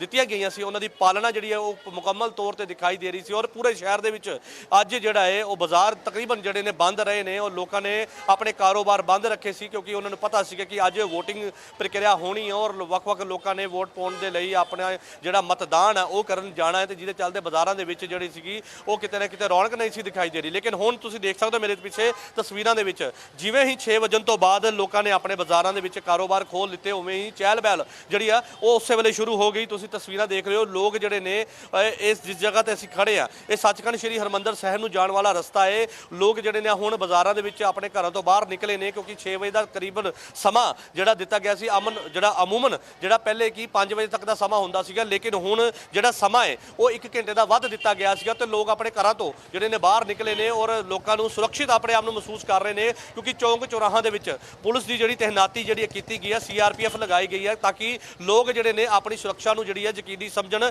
ਜਿਹਦੇ ਚੱਲਦੇ ਕਈ ਤਰ੍ਹਾਂ ਦੇ ਪ੍ਰਬੰਧ ਜਿਹੜੇ ਨੇ ਉਹ ਚੋਣ ਕਮਿਸ਼ਨਰ ਵੱਲੋਂ ਜਿਹੜੇ ਕਰਵਾਏ ਗਏ ਸੀ ਔਰ ਪੁਲਿਸ ਦੇ ਅਧਿਕਾਰੀ ਜਿਹੜੇ ਨੇ ਉਹ ਉੱਚ ਪੱਧਰ ਦੇ ਉੱਤੇ ਜਿਹੜੇ ਚੌਂਕ ਚੌਰਾਹਾਂ ਦੇ ਵਿੱਚ ਪੁਲਿਸ ਬਲ ਦੀ ਤੈਨਾਤੀ ਦੇ ਨਾਲ ਨਜ਼ਰ ਆਏ। ਲੇਕਿਨ ਹੁਣ ਅੱਜ ਜਿਹੜੀ ਹੈ ਵੋਟਿੰਗ ਪ੍ਰਕਿਰਿਆ ਹੋਣ ਤੋਂ ਬਾਅਦ ਬਾਜ਼ਾਰ ਦੇ ਵਿੱਚ ਚਹਿਲ ਪਹਿਲ ਜਿਹੜੀ ਆ ਉਹ ਨਜ਼ਰ ਆ ਰਹੀ ਹੈ। ਪੂਰੇ ਸ਼ਹਿਰ ਦੇ ਵਿੱਚ ਇੱਕ ਜਿਹੜਾ ਸੁਖਤ ਜਿਹੜਾ ਵਾਤਾਵਰਨ ਜਿਹੜਾ ਉਹ ਦਿਖਾਈ ਦੇ ਰਿਹਾ, ਉੱਤੇ ਹੀ ਲੋਕਾਂ ਦੇ ਅੰਦਰ ਇੱਕ ਖੁਸ਼ੀ ਵੀ ਹੈ ਕਿ ਅੱਜ ਉਹਨਾਂ ਨੇ ਮਤਦਾਨ ਕੀਤਾ ਹੈ ਤੇ ਮਤਦਾਨ ਕਰਨ ਤੋਂ ਬਾਅਦ ਲੋਕ ਹੁਣ ਜਿਹੜੇ ਨੇ ਕੁਝ ਲੋਕ ਨੇ ਜਿਹੜੇ ਸੱਚਖੰਡ ਹਰਿਮੰਦਰ ਸਾਹਿਬ ਦੇ ਵਿੱਚ, ਕਿਉਂਕਿ ਅੱਜ ਸੰਡੇ ਦਾ ਦਿਨ ਹੈ, ਉਹ ਸੰਡੇ ਦਾ ਫੈਕਟ ਹੈ ਕਿ ਲੋਕ ਜ਼ਿਆਦਾਤਰ ਗੁਰੂ ਘਰ ਦਾ ਜਿਹੜੇ ਰੁਖ ਕਰਦੇ ਨੇ, ਗੁਰੂ ਘਰ ਦੇ ਵਿੱਚ ਆਪਣਾ ਸਮਾਂ ਬਿਤਾਉਂਦੇ ਨੇ ਤੇ ਲੇਕਿਨ ਹੁਣ ਅੱਜ ਵੋਟਿੰਗ ਪ੍ਰਕਿਰਿਆ ਹੋਣ ਤੋਂ ਬਾਅਦ ਸੱਚਖੰਡ ਸ੍ਰੀ ਹਰਿਮੰਦਰ ਸਾਹਿਬ ਦੇ ਵਿੱਚ ਲੋਕ ਨਤਮਸਤਕ ਹੋਣ ਦੇ ਲਈ ਪਹੁੰਚ ਰਹੇ ਨੇ ਔਰ ਕਈ ਜਿਹੜੇ ਕਹਿ ਸਕਦੇ ਆ ਕਿ ਜਿਸ ਢੰਗ ਦੇ ਨਾਲ ਅੱਜ ਪੰਜਾਬ ਦੇ ਵਿੱਚ ਬਹੁਤ ਵੱਡਾ ਦਿਨ ਸੀਗਾ ਔਰ ਲੋਕ ਆਪਣੇ ਘਰਾਂ ਤੋਂ ਬਾਹਰ ਵੋਟਿੰਗ ਕਰਨ ਦੇ ਲਈ ਪਹੁੰਚੇ ਔਰ ਇੰਡੀਆ ਨਿਊਜ਼ ਨੇ ਬੜੀ ਆਪਣੀ ਇਮਾਨਦਾਰੀ ਦੇ ਨਾਲ, ਆਪਣੀ ਜ਼ਿੰਮੇਵਾਰੀ ਦੇ ਨਾਲ ਸਵੇਰੇ ਲਗਾਤਾਰ 6 ਵਜੇ ਤੋਂ ਲੈ ਕੇ ਜਿਹੜੀ ਆ ਸ਼ਾਮ ਦੇ 7 ਵਜੇ ਤੱਕ ਕਹਿ ਸਕਦੇ ਆ ਕਿ ਜਿਸ ਢੰਗ ਦੇ ਨਾਲ ਲੋਕਾਂ ਦੇ ਨਾਲ ਗੱਲਬਾਤ ਕੀਤੀ ਔਰ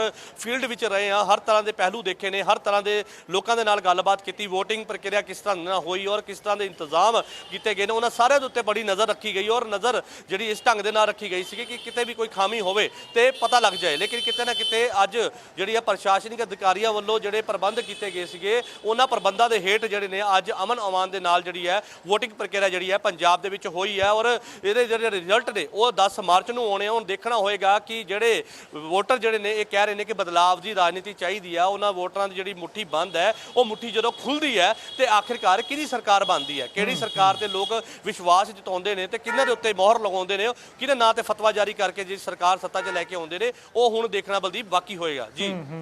ਜਸਬੀਰ, ਇੱਕ ਤਸਵੀਰ ਤੁਸੀਂ ਬੜਾ ਵਿਸਥਾਰ ਨਾਲ ਦੱਸਿਆ ਜਿਹੜਾ ਅੰਮ੍ਰਿਤਸਰ ਦਾ ਜੋ ਵੇਰਵਾ ਸੀਗਾ, ਪਰ ਇੱਕ ਤਸਵੀਰ ਬੜੀ ਅੱਜ ਆਕਰਸ਼ਣ ਦਾ ਕੇਂਦਰ ਰਹੀ। ਆਪਾਂ ਕਹਿ ਸਕਦੇ ਹਾਂ ਕਿ ਪਿਕਚਰ ਆਫ ਦਾ ਡੇ ਕਹਿ ਸਕਦੇ ਹਾਂ ਉਸ ਚੀਜ਼ ਨੂੰ, ਕਿਉਂਕਿ ਜਦੋਂ ਪੰਜਾਬ ਦੀ ਸਿਆਸਤ ਦੇ ਦੋ ਵੱਡੇ ਵਿਰੋਧੀ ਬਿਕਰਮਜੀਤ ਸਿੰਘ ਮਜੀਠੀਆ ਤੇ ਨਵਜੋਤ ਸਿੰਘ ਸਿੱਧੂ ਪੰਜਾਬ ਕਾਂਗਰਸ ਦੇ ਪ੍ਰਧਾਨ ਆਪਸ ਦੇ ਵਿੱਚ ਮਿਲਦੇ ਹੋਏ ਨਜ਼ਰ ਆਏ, ਪੋਲਿੰਗ ਬੂਥ ਦੇ ਜਿਹੜਾ ਪੋਲਿੰਗ ਸਟੇਸ਼ਨ ਦੇ ਲਾਗੇ ਜਿਹੜਾ ਹੈਗਾ ਆਪਸ ਦੇ ਵਿੱਚ ਕਿਤੇ ਨਾ ਕਿਤੇ, ਹਾਲਾਂਕਿ ਸਬੱਬ ਦੇ ਨਾਲ ਹੀ ਮੁਲਾਕਾਤ ਹੋਈ ਹੋਏਗੀ ਕਿਉਂਕਿ ਬਿਕਰਮ ਸਿੰਘ ਮਜੀਠੀਆ ਨੇ ਜਿਹੜੇ ਉਹ ਪੋਲਿੰਗ ਸਟੇਸ਼ਨ ਤੋਂ ਬਾਹਰ ਆ ਰਹੇ ਸੀ ਔਰ ਨਵਜੋਤ ਸਿੰਘ ਸਿੱਧੂ ਪੋਲਿੰਗ ਸਟੇਸ਼ਨ ਵੱਲ ਜਾ ਰਹੇ ਸੀ।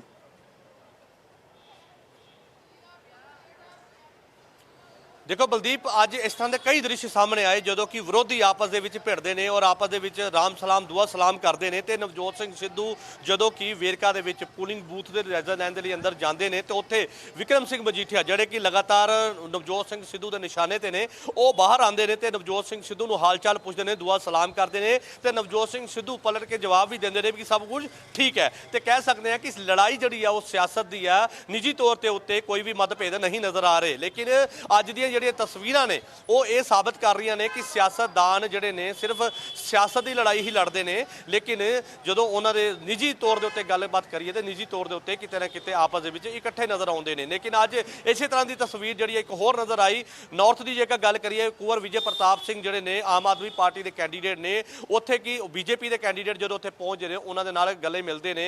ਜਗਮੋਹਨ ਸਿੰਘ ਰਾਜੂ ਜਿਹੜੇ ਕਿ ਬੀਜੇਪੀ ਦੇ ਕੈਂਡੀਡੇਟ ਨੇ ਔਰ ਪੂਰਬ ਆਈਐਸ ਨੇ, ਉਹ ਜਾਂਦੇ ਨੇ ਤੇ ਜੱਫੀ ਪਾ ਕੇ ਉਹਨਾਂ ਨੂੰ ਮਿਲਦੇ ਨੇ। ਤੇ ਕਹਿ ਸਕਦੇ ਹਾਂ ਕਿ ਲੜਾਈ ਸਿਰਫ ਸਿਆਸਤ ਦੀ ਕਹੀ ਜਾਂਦੀ ਹੈ, ਲੇਕਿਨ ਇਸ ਸਿਆਸਤ ਦੀ ਲੜਾਈ ਦੇ ਵਿੱਚ ਲੜਾਈ ਨਿੱਜੀ ਤੌਰ ਤੇ ਨਹੀਂ ਆਉਂਦੀ ਔਰ ਮੇਲ ਵਰਤਨ ਜਿਹੜਾ ਹੈ ਉਹ ਕਿਤੇ ਨਾ ਕਿਤੇ ਜ਼ਰੂਰੀ ਹੋ ਜਾਂਦਾ। ਹਾਲਾਂਕਿ ਤਲਖੀ ਦੋਨਾਂ ਨੇਤਾ ਦੇ ਵਿੱਚ ਦੇਖਣ ਨੂੰ ਮਿਲੀ ਸੀ। ਵਿਕਰਮ ਮਜੀਠੀਆ ਤੇ ਨਵਜੋਤ ਸਿੰਘ ਸਿੱਧੂ ਲਗਾਤਾਰ ਆਪਸ ਦੇ ਵਿੱਚ ਜਿਹੜੀ ਬਿਆਨਬਾਜ਼ੀ ਕਰਦੇ ਨੇ, ਇੱਕ ਦੂਜੇ ਦੇ ਉੱਤੇ ਕਟਾਕਸ਼ ਜਿਹੜੇ ਨੇ ਉਹ ਕਰਦੇ ਨੇ। ਲੇਕਿਨ ਅੱਜ ਜਦੋਂ ਆਮਣੇ ਸਾਹਮਣੇ ਜਦੋਂ ਹੁੰਦੇ ਨੇ ਤਾਂ ਤਸਵੀਰਾਂ ਕੁਝ ਹੋਰ ਬਿਆਨ ਕਰਦੀਆਂ ਨੇ ਕਿ ਨਵਜੋਤ ਸਿੰਘ ਸਿੱਧੂ ਜਦੋਂ ਕਿ ਵਿਕਰਮ ਮਜੀਠੀਆ ਦੇ ਗੱਲ ਦਾ ਜਵਾਬ ਦਿੰਦੇ ਨੇ, ਕਿਉਂਕਿ ਵਿਕਰਮ ਮਜੀਠੀਆ ਵੱਲੋਂ ਦੁਆ ਸਲਾਮ ਕੀਤਾ ਜਾਂਦਾ ਤੇ ਵਿਕਰਮ ਮਜੀਠੀਆ ਦਾ ਜਵਾਬ ਜਿਹੜਾ ਹੈ ਨਵਜੋਤ ਸਿੰਘ ਸਿੱਧੂ ਵੱਲੋਂ ਵੀ ਦਿੱਤਾ ਜਾਂਦਾ। ਉਸ ਤੋਂ ਬਾਅਦ ਨਵਜੋਤ ਸਿੰਘ ਸਿੱਧੂ ਅੰਦਰ ਲਈ ਜਾਂਦੇ ਨੇ ਤੇ ਵਿਕਰਮ ਮਜੀਠੀਆ ਬਾਹਰ ਜਿਹੜੇ ਨੇ ਆਪਣੇ ਦੂਸਰੇ ਬੂਥ ਦੇ ਜਾਇਜ਼ਾ ਲੈਣ ਦੇ ਲਈ ਚਲੇ ਜਾਂਦੇ ਨੇ। ਤੇ ਕਹਿ ਸਕਦੇ ਹਾਂ ਕਿ ਅੱਜ ਸਿਆਸਤ ਦੇ ਵਿੱਚ ਜਿਹੜੇ ਇੱਕ ਬਦਲਾਵ ਹੁੰਦਾ ਹੋਇਆ ਨਜ਼ਰ ਆ ਰਿਹਾ ਔਰ ਲੋਕ ਵੀ ਸਮਝ ਰਹੇ ਨੇ ਕਿ ਜਿਸ ਢੰਗ ਦੇ ਨਾਲ ਸਿਆਸਤ ਦੇ ਵਿੱਚ ਕਟਾਕਸ਼ ਭਰੇ ਜਿਹੜੇ ਬੋਲ ਨੇ ਉਹ ਬੋਲੇ ਜਾਂਦੇ ਨੇ, ਲੇਕਿਨ ਜ਼ਮੀਨੀ ਹਕੀਕਤ ਦੇ ਵਿੱਚ ਦੁਆ ਸਲਾਮ ਜਿਹੜਾ ਹੈ ਸਿਆਸਤਦਾਨਾਂ ਵੱਲੋਂ ਇੱਕ ਦੂਜੇ ਨਾਲ ਰੱਖੀ ਜਾਂਦੀ ਹੈ ਤੇ ਉਹਦਾ ਸਬੂਤ ਅੱਜ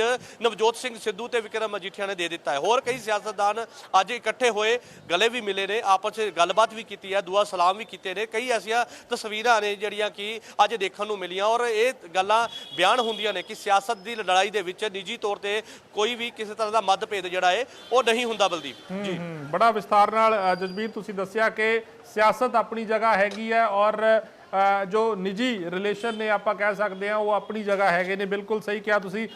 ਜਸਬੀਰ, ਇੱਕ ਗੱਲ ਹੋਰ ਜਾਣਨਾ ਚਾਹਾਂਗੇ ਕਿਉਂਕਿ ਨੌਜਵਾਨਾਂ ਦੇ ਉੱਪਰ ਬੜੀ ਕੇਂਦਰਿਤ ਰਹੀ ਹੈ 2022 ਦੀ ਜਿਹੜੀ ਇਲੈਕਸ਼ਨਸ ਹੈਗੀਆਂ ਨੇ, ਨੌਜਵਾਨਾਂ ਲਈ ਕਈ ਕਿਸਮ ਦੇ ਐਲਾਨ ਨੇ ਵੱਖ-ਵੱਖ ਪਾਰਟੀਆਂ ਵੱਲੋਂ ਕੀਤੇ ਗਏ ਨੇ। ਸ਼੍ਰੋਮਣੀ ਅਕਾਲੀ ਦਲ ਕਹਿੰਦੀ ਹੈ ਕਿ ਅਗਰ ਉਹਨਾਂ ਦੀ ਸਰਕਾਰ ਬਣੀ ਤਾਂ ਜਿਹੜੇ ਨੌਜਵਾਨ ਨੇ ਵਿਦੇਸ਼ ਜਾਣਾ ਚਾਹੁੰਦੇ ਨੇ ਉਹਨਾਂ ਦੇ ਲਈ ਅਸੀਂ ਲੋਨ ਦਾ ਪ੍ਰਬੰਧ ਕਰਕੇ ਦੇਵਾਂਗੇ। ਬਾਕੀ ਪਾਰਟੀਆਂ ਵੀ ਇਸੇ ਤਰੀਕੇ ਦੇ ਨਾਲ, ਤੁਹਾਨੂੰ ਯਾਦ ਹੋਏਗਾ 2017 ਦੇ ਵਿੱਚ ਕੈਪਟਨ ਅਮਰਿੰਦਰ ਸਿੰਘ ਨੇ ਮੋਬਾਈਲ ਦੇਣ ਦਾ, ਸਮਾਰਟਫੋਨ ਦੇਣ ਦਾ ਐਲਾਨ ਕੀਤਾ ਸੀਗਾ। ਹਾਲਾਂਕਿ ਕਿੰਨਿਆਂ ਨੂੰ ਉਹ ਮਿਲੇ ਇਹ ਵੀ ਆਪਣੇ ਆਪ ਦੇ ਵਿੱਚ ਗੱਲ ਹੈਗੀ ਹੈ, ਪਰ ਨੌਜਵਾਨਾਂ ਦੇ ਉੱਪਰ ਕਾਫੀ ਕੁਝ ਫੋਕਸ ਕੀਤਾ ਗਿਆ ਔਰ ਹਰੇਕ ਪਾਰਟੀ ਵੱਲੋਂ ਕੀਤਾ ਗਿਆ। ਸੋ ਮੈਂ ਜਾਣਨਾ ਚਾਹੁੰਦਾ ਕਿ 2022 ਦੇ ਵਿੱਚ ਇਹਨਾਂ ਇਲੈਕਸ਼ਨਸ ਦੇ ਵਿੱਚ ਅੰਮ੍ਰਿਤਸਰ ਦੇ ਵਿੱਚ ਨੌਜਵਾਨਾਂ 'ਚ ਕਿੰਨਾ ਕੁ ਉਤਸ਼ਾਹ ਸੀ ਵੋਟਿੰਗ ਕਰਨ ਨੂੰ ਲੈ ਕੇ?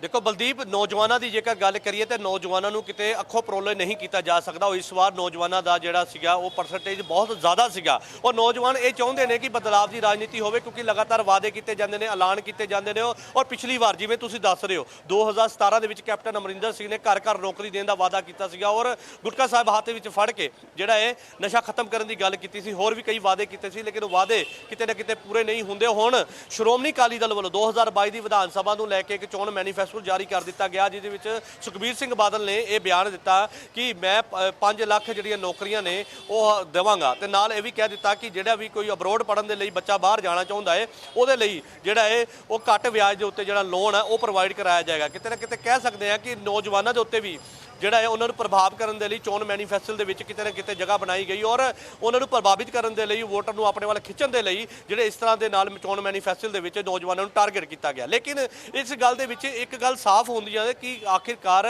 ਨੌਜਵਾਨ ਜਿਹੜੇ ਨੇ ਉਹ ਸਮਝਦਾਰ ਨੇ, ਪੜ੍ਹੇ ਲਿਖੇ ਨੇ ਔਰ ਇਹ ਗੱਲ ਜਾਣਦੇ ਨੇ ਕਿ ਆਖਿਰਕਾਰ ਜਿਹੜੇ ਸਿਆਸਤਦਾਨ ਉਹਨਾਂ ਨੂੰ ਵਾਅਦੇ ਕਰਦੇ ਨੇ ਉਹ ਵਾਅਦੇ ਜਿਹੜੇ ਨੇ ਉਹ ਪੂਰੇ ਨਹੀਂ ਹੁੰਦੇ, ਜਿਹਦੇ ਚੱਲਦੇ ਲੋਕ ਹੁਣ ਬਦਲਾਵ ਦੀ ਰਾਜਨੀਤੀ ਚਾਹੁੰਦੇ ਨੇ। ਅੱਜ ਅਸੀਂ ਕਈ ਨੌਜਵਾਨਾਂ ਦੇ ਨਾਲ ਗੱਲਬਾਤ ਕੀਤੀ, ਯੂਥ ਦੇ ਨਾਲ ਗੱਲਬਾਤ ਕੀਤੀ, ਉਹਨਾਂ ਨੇ ਕਿਹਾ ਕਿ ਅੱਜ ਪਹਿਲੀ ਵਾਰ ਵੋਟ ਪਾਉਣ ਆਏ ਆ, ਬੜਾ ਖੁਸ਼ੀ ਉਤਸ਼ਾਹ ਉਹਨਾਂ ਦੇ ਵਿੱਚ ਹੈ, ਲੇਕਿਨ ਕਿਤੇ ਇਹ ਵੀ ਕਹਿੰਦੇ ਹੋਏ ਨਜ਼ਰ ਆ ਰਹੇ ਨੇ ਕਿ ਜਿਹੜੇ ਨੇ ਬਦਲਾਵ ਦੀ ਰਾਜਨੀਤੀ ਚਾਹੁੰਦੇ ਨੇ। ਤਮਾਮ ਇਸ ਜਾਣਕਾਰੀ ਦੇ ਲਈ ਜੋ ਤੁਸੀਂ ਅੰਮ੍ਰਿਤਸਰ ਤੋਂ ਗਰਾਊਂਡ ਰਿਪੋਰਟ ਦਿੱਤੀ ਹੈਗੀ ਔਰ ਬੜੇ ਵਿਸਥਾਰ ਸਹਿਤ ਜਿਹੜਾ ਤੁਸੀਂ ਸਮਝਾਇਆ ਹੈਗਾ। ਰੁਕ ਕਰਾਂਗੇ ਹੁਣ ਲੁਧਿਆਣਾ ਦਾ। ਲੁਧਿਆਣੇ ਤੋਂ ਸਾਡੇ ਨਾਲ ਅਭਿਸ਼ੇਕ ਬਹਿਲ ਸਾਡੇ ਪੱਤਰਕਾਰ ਜੁੜ ਚੁੱਕੇ ਨੇ। ਜੀ ਅਭਿਸ਼ੇਕ, ਲੁਧਿਆਣਾ ਦੀ ਕਿਸ ਤਰੀਕੇ ਦੀ ਤਸਵੀਰ ਹੈਗੀ ਆ ਹੁਣ ਵੋਟਿੰਗ ਜਿਹੜੀ ਆ ਪੋਲ ਹੋ ਚੁੱਕੀ ਆ, 6 ਵਜੇ ਤੱਕ ਦਾ ਸਮਾਂ ਸੀਗਾ। ਲੁਧਿਆਣਾ ਸ਼ਹਿਰ ਦੇ ਵਿੱਚ ਹੁਣ ਕਿਸ ਤਰੀਕੇ ਦੀ ਹਲਚਲ ਹੈ? ਲੋਕ ਕੀ ਜਿਹੜਾ ਮਾਹੌਲ ਹੈ ਆਮ ਵਾਂਗ ਹੋ ਗਿਆ ਹੁਣ? ਲੋਕ ਸੜਕਾਂ ਤੇ ਉਤਰ ਆਏ ਨੇ ਤੇ ਲੋਕ ਆਵਾਜਾਈ ਉਸੇ ਤਰ੍ਹਾਂ ਸ਼ੁਰੂ ਹੋ ਚੁੱਕੀ ਹੈ। ਲੋਕਾਂ ਦੇ ਵਿੱਚ ਇਸ ਦਿਨ ਨੂੰ ਕਿਤੇ ਨਾ ਕਿਤੇ ਤਿਉਹਾਰ ਦੇ ਰੂਪ ਦੇ ਵਿੱਚ ਵੀ ਮਨਾਇਆ ਗਿਆ ਔਰ ਲੋਕਾਂ ਦੇ ਵਿੱਚ ਕਾਫੀ ਉਤਸ਼ਾਹ ਵੀ ਜਿਹੜਾ ਸੀਗਾ ਇਸ ਦਿਨ ਨੂੰ ਲੈ ਕੇ ਸੀਗਾ, ਕਿਉਂਕਿ ਉਹ ਜਿਹੜਾ ਕਿ ਬਦਲਾਵ ਦੀ ਰਾਜਨੀਤੀ ਦੇਖਣਾ ਚਾਹੁੰਦੇ ਸਨ ਤੇ ਬਦਲਾਵ ਹੁਣ ਕੀ ਆਏਗਾ 10 ਤਰੀਕ ਨੂੰ ਪਤਾ ਚੱਲੇਗਾ। ਲੇਕਿਨ ਬਦਲਾਵ ਦੀ ਰਾਜਨੀਤੀ ਦੇ ਉੱਤੇ ਇਸ ਵਾਰੀ ਜਿਹੜੀ VOTING ਹੈ ਉਹ ਮਤਦਾਨਾਂ ਵੱਲੋਂ ਕੀਤੀ ਗਈ ਹੈ ਜੀ। ਅੱਛਾ ਅਭਿਸ਼ੇਕ, ਮੈਂ ਗੱਲ ਕਰਾਂ ਲੁਧਿਆਣਾ ਦੀ ਖਾਸ ਤੌਰ ਤੇ ਤਾਂ ਲੁਧਿਆਣਾ ਦੇ ਵਿੱਚ ਕਈ ਵੱਡੇ ਚਿਹਰੇ ਨੇ ਜਿਹੜੇ ਸਿਆਸਤ ਦੇ, ਉਹ ਵੀ ਕਿਤੇ ਨਾ ਕਿਤੇ ਨਜ਼ਰ ਆਉਂਦੇ ਨੇ। ਗੱਲ ਕਰੀਏ ਕਾਂਗਰਸ ਦੇ ਤਾਂ ਭਾਰਤ ਭੂਸ਼ਣ ਆਸ਼ੂ ਕੈਬਨਿਟ ਮੰਤਰੀ 2017 ਦੇ ਵਿੱਚ ਬੜੀ ਵੱਡੀ ਲੀਡ ਨਾਲ ਉਹਨਾਂ ਨੇ ਆਪਣੀ ਜਿੱਤ ਹਾਸਲ ਕੀਤੀ ਸੀ। ਇਸ ਦੇ ਨਾਲ ਹੀ ਸ਼੍ਰੋਮਣੀ ਅਕਾਲੀ ਦਲ ਤੋਂ ਨੇ ਜਿਹੜੇ ਮਹੇਸ਼ਿੰਦਰ ਸਿੰਘ ਗਰੇਵਾਲ ਨੇ ਮੈਦਾਨ ਦੇ ਵਿੱਚ, ਹੋਰ ਵੀ ਕਈ ਵੱਡੇ ਚਿਹਰੇ ਨੇ ਜਿਹੜੇ ਲੁਧਿਆਣਾ ਤੋਂ ਚੋਣ ਲੜ ਰਹੇ ਨੇ। ਕਿਸ ਤਰੀਕੇ ਦੀ ਫਾਈਟ ਆ ਜਿਹੜੀ ਉਹ ਦੇਖਣ ਨੂੰ ਮਿਲ ਰਹੀ ਹੈ? ਕਿਉਂਕਿ ਇਸ ਵਾਰ ਪਾਰਟੀਆਂ ਦੀ ਨੰਬਰ ਆਫ ਪਾਰਟੀਆਂ ਵੀ ਜਿਹੜਾ ਉਹ ਜ਼ਿਆਦਾ ਹੋ ਚੁੱਕਿਆ। ਪਿਛਲੀ ਪਹਿਲਾਂ ਚੋਣਾਂ ਦੇ ਵਿੱਚ 2 ਹੀ ਪਾਰਟੀਆਂ ਹੁੰਦੀਆਂ ਸੀ, 17 ਦੇ ਵਿੱਚ ਪਾਰਟੀਆਂ 3 ਹੋਈਆਂ, ਤਾਂ ਇਸ ਵਾਰ 5 ਜਾਂ 6 ਪਾਰਟੀਆਂ ਨੇ ਜਿਹੜੀਆਂ ਮੈਦਾਨ ਦੇ ਵਿੱਚ ਨੇ। ਲੁਧਿਆਣਾ 'ਚ ਕਿਸ ਤਰੀਕੇ ਦੀ ਫਾਈਟ ਆ ਜਿਹੜੀ ਉਹ ਦੇਖਣ ਨੂੰ ਮਿਲ ਰਹੀ ਹੈ? ਬੜਾ ਹੀ ਦਿਲਚਸਪ ਨਜ਼ਾਰਾ ਰਹੇਗਾ ਇਸ ਵਾਰੀ, ਕਿਉਂਕਿ ਜਿਸ ਤਰ੍ਹਾਂ ਕਿ ਪਿਛਲੀ ਵਾਰੀ ਤੁਸੀਂ ਦੱਸਦੇ ਪਏ ਹੋ ਕਿ ਭਾਰਤ ਭੂਸ਼ਣ ਆਸ਼ੂ ਵੱਡੀ ਲੀਡ ਨਾਲ ਜਿੱਤੇ ਸਨ, ਇਹ 'ਚ ਕੋਈ ਦੋ ਰਾਹੇ ਨਹੀਂ ਹੈ ਕਿ ਵੱਡੀ ਲੀਡ ਨਾਲ ਜਿੱਤੇ ਸਨ। ਲੇਕਿਨ ਇਸ ਵਾਰੀ ਜਿਹੜੀ ਜਿੱਤ ਹੈ ਉਹ ਉਨੀ ਆਸਾਨ ਨਹੀਂ ਹੈ, ਕਿਉਂਕਿ ਪਾਰਟੀਆਂ ਜ਼ਿਆਦਾ ਨੇ ਔਰ ਪਹਿਲਾਂ ਕਿ ਆਮ ਆਦਮੀ ਪਾਰਟੀ ਦੀ ਗੱਲ ਕਰੀਏ ਉਹਨਾਂ ਕੋਲ ਕੋਈ ਚਿਹਰਾ ਨਹੀਂ ਸੀਗਾ, ਲੇਕਿਨ ਹੁਣ ਚਿਹਰੇ ਹੋ ਗਏ। ਬੀਜੇਪੀ ਜਿਹੜੀ ਸੀਗੀ ਉਹ ਅਕਾਲੀ ਦਲ ਦੇ ਨਾਲ ਰਲ ਕੇ ਲੜਦੀ ਸੀਗੀ, ਐਤਕੀ ਉਹ ਬੀਜੇਪੀ ਜਿਹੜੀ ਹੈਗੀ ਆ ਉਹ ਵੀ ਇਕੱਲੀ ਮੈਦਾਨ ਦੇ ਵਿੱਚ ਉਤਰੀ ਹੋਈ ਦਿਖਾਈ ਦੇ ਰਹੀ ਹੈ। ਔਰ ਇਸੇ ਤਰ੍ਹਾਂ ਹੋਰ ਕਈ ਪਾਰਟੀਆਂ ਜਿਹੜੀਆਂ ਹੈਗੀਆਂ ਨੇ, ਲੋਕ ਇਨਸਾਫ ਪਾਰਟੀ ਹੈ ਔਰ ਕਈ ਤਰ੍ਹਾਂ ਦੀਆਂ ਪਾਰਟੀਆਂ ਸੀਗੀਆਂ ਜਿਹੜੀਆਂ ਕਿ ਅੱਡ-ਅੱਡ ਹੋ ਕੇ ਲੜ ਰਹੀਆਂ ਨੇ। ਮੈਦਾਨ ਇਸ ਵਾਰੀ ਪੂਰੀ ਤਰ੍ਹਾਂ ਭਖਿਆ ਹੋਇਆ ਸੀਗਾ। ਹਰੇਕ ਜਿਹੜਾ ਵੋਟਰ ਸੀਗਾ ਪੂਰੀ ਤਰ੍ਹਾਂ ਜਾਗਰੂਕ ਸੀਗਾ ਔਰ ਆਪਣੇ ਪਾਰਟੀਆਂ ਦੇ ਨਾਲ ਜਿਹੜੇ ਪਾਰਟੀ ਦੇ ਨਾਲ ਉਹ ਸੰਬੰਧ ਰੱਖਦੇ ਸੀ, ਅੱਜ ਇਸ ਵਾਰੀ ਲੋਕਾਂ ਨੇ ਉਹਨਾਂ ਪਾਰਟੀਆਂ ਨੂੰ ਆਪਣੀ VOTING ਕੀਤੀ ਹੈ। ਲੇਕਿਨ ਵੋਟਰਾਂ ਨਾਲ ਰਾਬਤਾ ਅਸੀਂ ਅਪਣਾਇਆ ਤੇ ਜੋ ਉਹਨਾਂ ਨੇ ਗੱਲ ਕੀਤੀ ਤੇ ਉਹਨਾਂ ਦਾ ਆਹੀ ਮੰਨਣਾ ਸੀਗਾ, ਕਿਉਂਕਿ ਹਰ ਵਾਰੀ ਨਵੀਆਂ ਪਾਰਟੀਆਂ 2 ਪਾਰਟੀਆਂ ਸੀਗੀਆਂ ਅਜਮਾ ਕੇ ਦੇਖਿਆ ਸਨ। ਲੇਕਿਨ ਇਸ ਵਾਰੀ ਬਦਲਾਵ ਦੀ ਰਾਜਨੀਤੀ ਦੇ ਵਿੱਚ ਕਈ ਪਾਰਟੀਆਂ ਜਿਹੜੀਆਂ ਸੀਗੀਆਂ ਮੈਦਾਨ 'ਚ ਸੀਗੀਆਂ ਤੇ ਹੁਣ ਦੇਖਣਾ ਹੋਏਗਾ ਕਿ ਮੈਦਾਨ ਦੇ ਵਿੱਚ ਜਿੱਤ ਕੌਣ ਹਾਸਿਲ ਕਰਦਾ ਹੈ ਔਰ ਇਸ ਰੰਗ ਦੇ ਵਿੱਚ ਕੌਣ ਰੰਗਿਆ ਜਾਂਦਾ ਹੈ। ਇਹ ਤਾਂ ਹੁਣ ਸਮੇਂ ਦੱਸੇਗਾ, ਕਿਉਂਕਿ ਹੁਣ ਹੋਲੀ ਵੀ ਆਉਣ ਵਾਲੀ ਆ। ਉਸ ਰੰਗ ਦੇ ਵਿੱਚ ਕਿਹੜਾ ਉਮੀਦਵਾਰ ਰੰਗ ਆਪਣੇ ਮੂੰਹ ਤੇ ਮਲਦਾ ਹੈ ਔਰ ਕਿਹੜਾ ਰੰਗ ਘਰ ਬੈਠਦਾ ਹੈ, ਇਹ ਤਾਂ ਆਉਣ ਵਾਲਾ ਸਮੇਂ ਦੱਸੇਗਾ ਜੀ। ਅੱਛਾ ਅਭਿਸ਼ੇਕ, ਤੁਸੀਂ ਜ਼ਿਕਰ ਕੀਤਾ ਕਿ ਕਈ ਪਾਰਟੀਆਂ ਨੇ ਇਸ ਵਾਰ ਮੈਦਾਨ ਦੇ ਵਿੱਚ ਔਰ ਮੁਕਾਬਲਾ ਬੜਾ ਫਸਵਾਂ ਬਣਿਆ ਹੋਇਆ, ਬੜੀ ਟੱਕਰ ਬਣੀ ਹੋਈ ਹੈ। ਇੱਕ ਪਾਰਟੀ ਲੋਕ ਇਨਸਾਫ ਪਾਰਟੀ ਸਿਮਰਜੀਤ ਸਿੰਘ ਬੈਂਸ ਔਰ ਬੈਂਸ ਬ੍ਰਦਰਸ ਦੀ ਇਹ ਪਾਰਟੀ ਹੈਗੀ ਔਰ ਮੰਨਿਆ ਜਾਂਦਾ ਕਿ ਲੁਧਿਆਣੇ ਦੇ ਵਿੱਚ ਕਾਫੀ ਜ਼ਿਆਦਾ ਅਸਰ ਬੈਂਸ ਭਰਾਵਾਂ ਦਾ ਦੇਖਣ ਨੂੰ ਮਿਲਦਾ ਹੈ। ਪਿਛਲੀ ਵਾਰ 2017 ਦੀਆਂ ਚੋਣਾਂ ਦੇ ਵਿੱਚ ਸਿਰਫ 2 ਸੀਟਾਂ ਜਿਹੜੀਆਂ ਨੇ ਇਹ ਕੱਢ ਪਾਏ ਸੀਗੇ। ਕੀ ਲੱਗਦਾ ਕਿ ਇਸ ਵਾਰ ਕਾਫੀ ਵੱਡੇ ਪੱਧਰ ਦੇ ਉੱਪਰ ਉਮੀਦਵਾਰ ਮੈਦਾਨ ਦੇ ਵਿੱਚ ਉਤਾਰੇ ਹੈਗੇ ਨੇ ਲੋਕ ਇਨਸਾਫ ਪਾਰਟੀ ਨੇ? ਕਿੰਨੀ ਕੁ ਜਿਹੜੀ ਆ ਵੋਟ ਪਰਸੈਂਟੇਜ ਇਹਨਾਂ ਦੇ ਨਾਲ ਹੋ ਸਕਦੀ ਹੈ ਅੰਦਾਜ਼ਨ?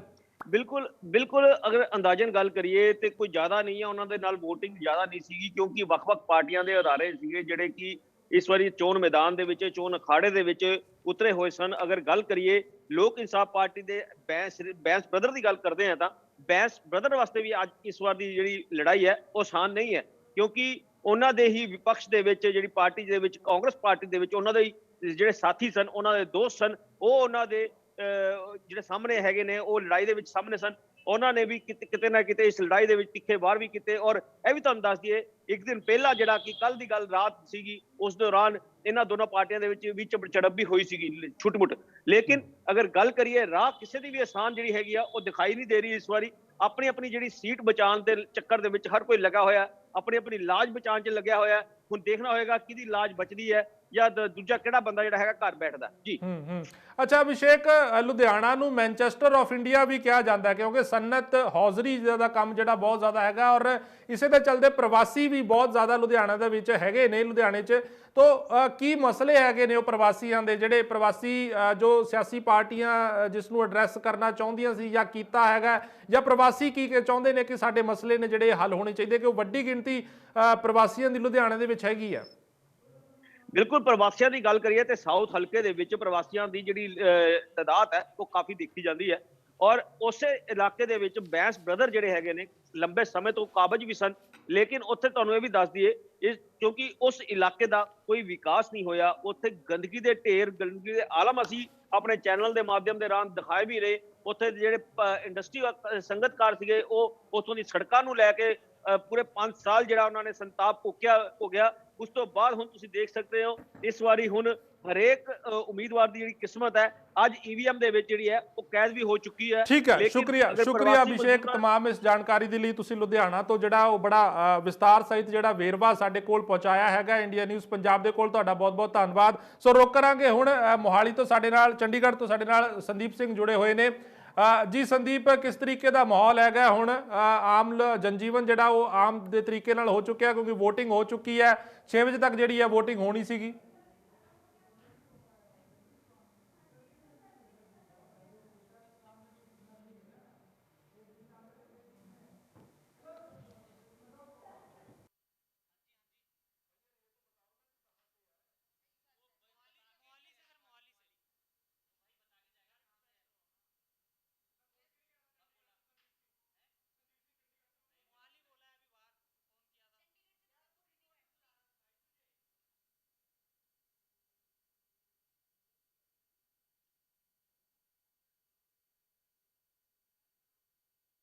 किस्मत है जी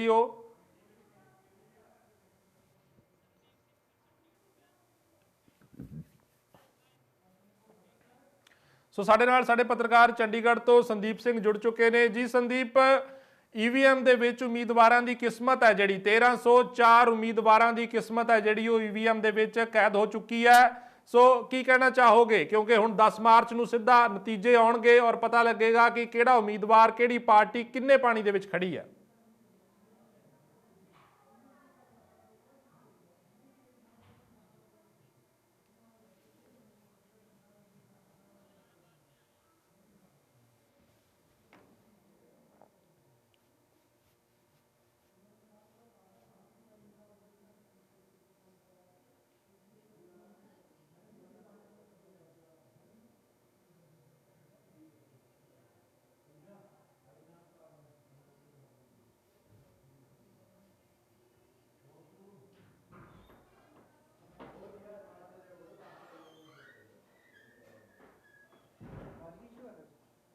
आवाज तो उनको भी नहीं आ रही है।